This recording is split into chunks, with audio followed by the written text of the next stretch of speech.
जिंदाबाद आईएसएफ जिंदाबाद जिंदाबाद जिंदाबाद आईएसएफ जिंदाबाद जिंदाबाद जिंदाबाद भाईजान जिंदाबाद जिंदाबाद जिंदाबाद भाईजान जिंदाबाद जिंदाबाद जिंदाबाद।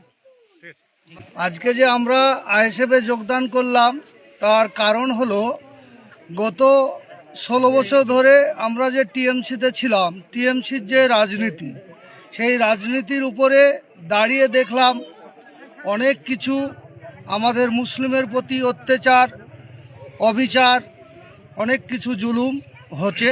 তার কোনো প্রতিবাদ মমতা ব্যানার্জি করছে না এবং হরিহরপাড়ার যে বিধায়ক নিয়ামত শেখ উনিও তার কোনো প্রতিবাদ করেননি। এই চারিদিক ভাবনা চিন্তা করে আজকে আমরা খিদিরপুর অঞ্চল থেকে এই চলমান সভায় 300 জনকে নিয়ে আমরা টিএমসি ছেড়ে আজকে আইএসএফে ভাইজানের দলে যোগদান করলাম। আপনারা কোন দল থেকে যোগদান করলেন? আমরা টিএমসি দল থেকে এসে আইএসএফে যোগদান করলাম। আপনার নাম?